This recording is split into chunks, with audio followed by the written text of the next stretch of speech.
Hi guys, this is Dan from Magic Pachinko Restorations with a short video.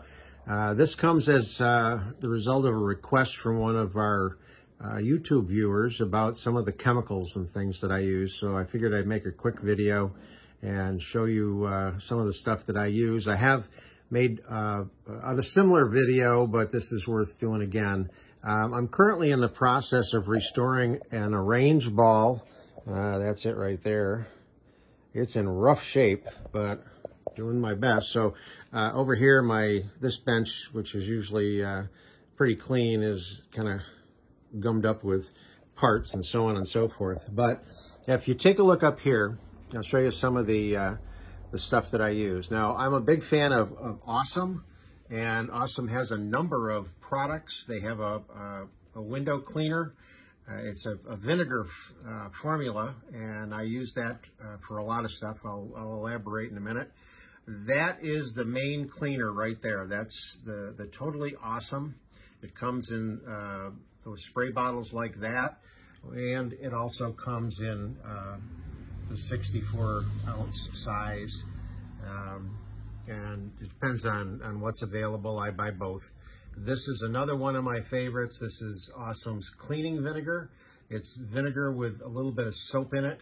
It's excellent for initially cleaning all of your brass parts. And again, I'll tell you a little more about that.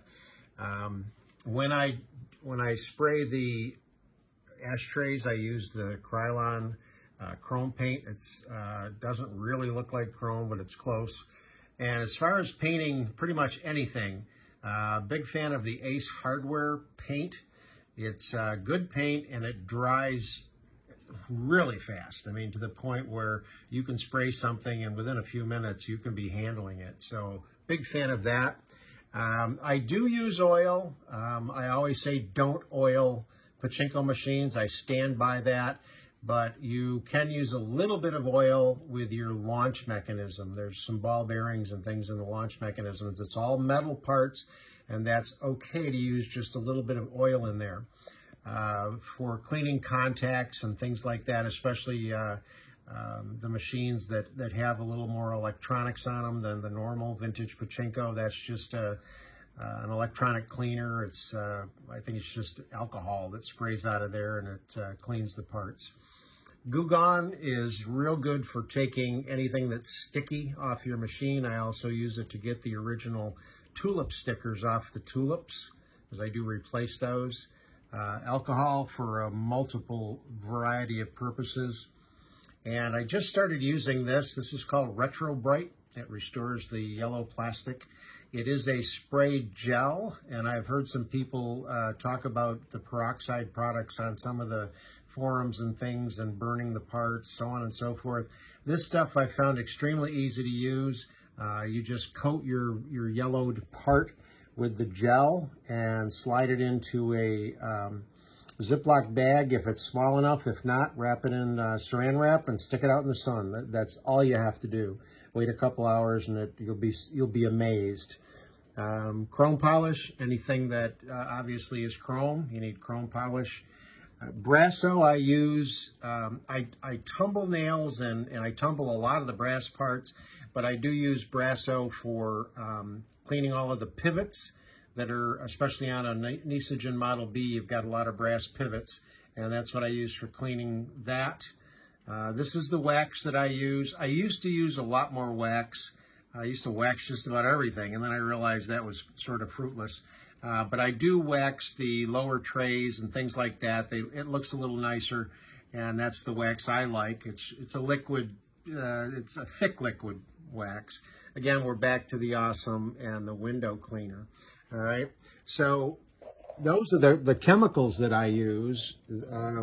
These are some of the tools. This is a set of metric sockets, both the short ones and the deep ones. I have a variety of dental picks and smaller tools and things. I use the dental picks to line up the old playfield on the new playfield. Some of the other, tools and things that I use, and so on and so forth. Over here, here's two tools that I wanted to talk about. Hang on one second. I just had this discussion with another one of my followers. This is what I use to pull the nails out on a playfield. So if your playfield was here and the nails were sticking up, these are needle nose pliers bent at a 45, and that's a block of wood. It's soft wood like pine. And if the nail head were right there, you're just going to come in, get under it, and you just push down like that, and that levering process will just lift that nail straight out of the board, nice and clean. So that's how I take all the nails out. And these, if you don't have them, if you're going to do any work on a pachinko machine, I mean more than one, this is something you want to invest in. I got these on eBay. If you do a search on Japanese pliers, you'll find these. You can see the way that the jaws are set up. These are extremely good for grabbing stuff, you know, like a screw head that's relatively flush. As long as you can get a hold of it, you can clamp down and turn and get almost anything out. So again, if you're going to do more than one pachinko, these are, I forgot how much they are, $20, $25. Definitely worth the investment, as are these. And then I have a variety of, you know, screwdrivers. This is the 1/8 or 1/4 inch drive for the sockets. I've got a 1/4 inch driver for that. I've got some small files, smaller needle nose and smaller bite cutters. I do have a bigger pair of the bent nose that I thought might work better, but I found out they really don't work much better. I've got a whole variety of small screwdrivers, and this one in particular, this is magnetic, and you see it's got a small flat plate on it.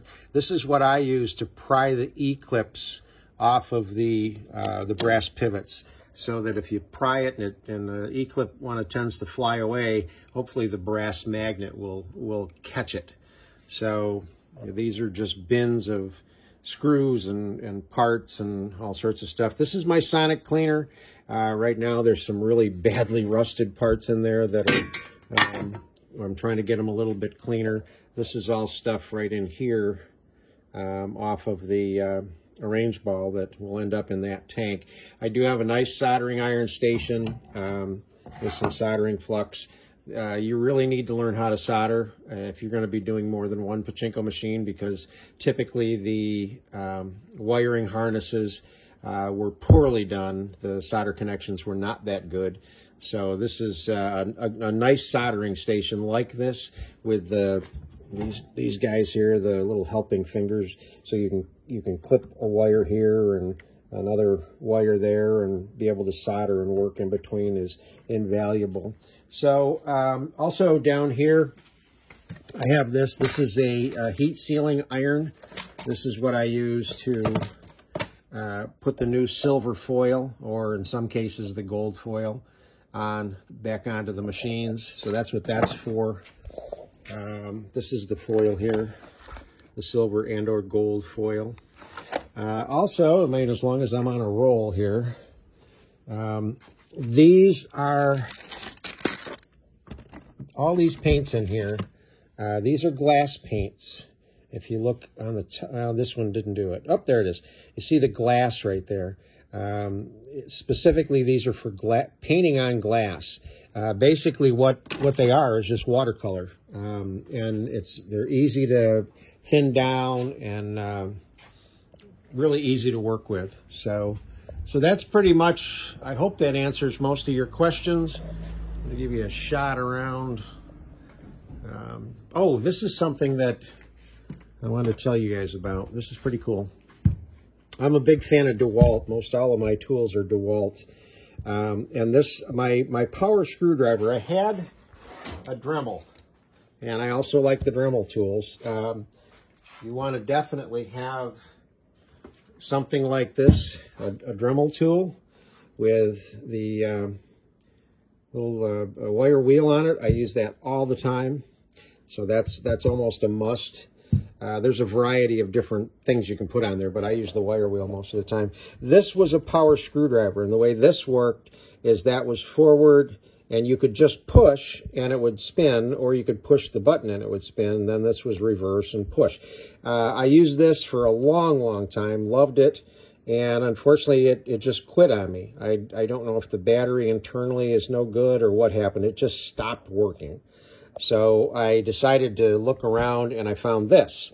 Now this again is a Dremel. It has a different battery in it, like that, and this battery goes into this stand over here, and it's very quick charging. In fact, the battery's all charged up.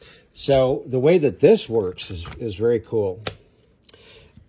This is the main on and off right here, and when you turn it on, I don't know if you can see it or not, the light comes on. Oh, the light is on, okay. So the light comes on, and now all I'm going to do, and if you can watch the tip of this, I squeeze to turn it on, and then I turn my wrist this way, and it will screw something in. If I turn my wrist this way, it'll unscrew something, and the more you turn, the faster it'll spin. This takes some getting used to, because you're used to, you know, getting right in and turning, but you just get into I don't even have a screw around here I can do anything with, but it doesn't matter. Just say this was a screw. Once you get on the screw, you push and go like that, and it would just drive the screw or take the screw out. Very easy to use once you get used to it. It does take a little bit of getting used to. I believe that was about 80 or 90 bucks on Amazon. Not cheap, but you know, if you do as much work on the machines and take out enough screws like I do, it's definitely worth it.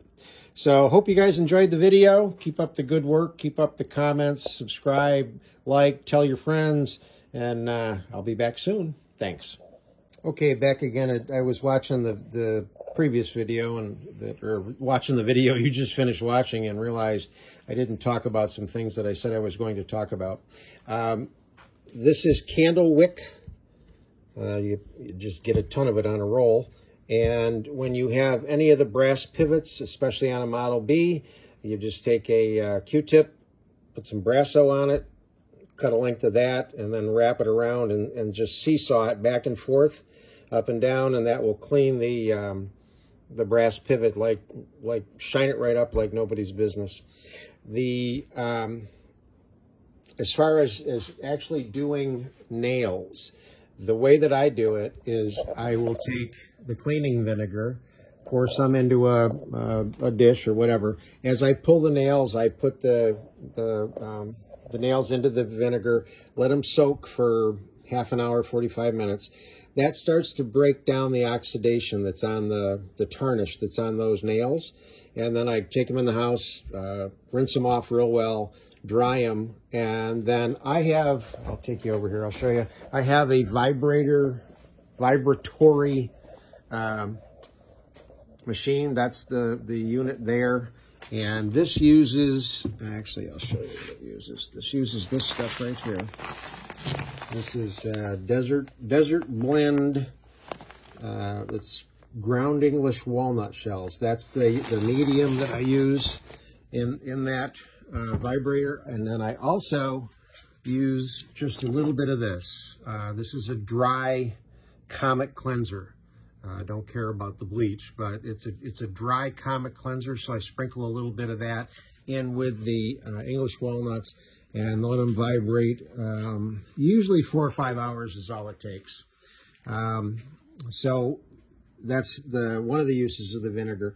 I like this.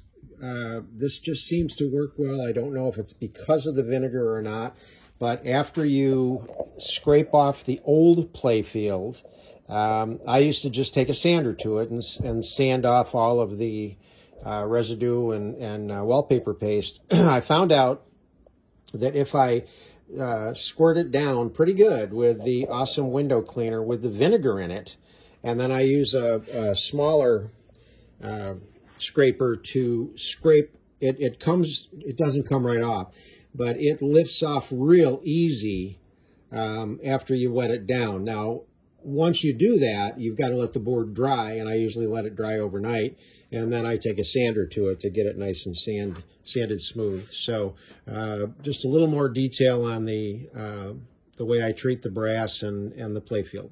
Thanks.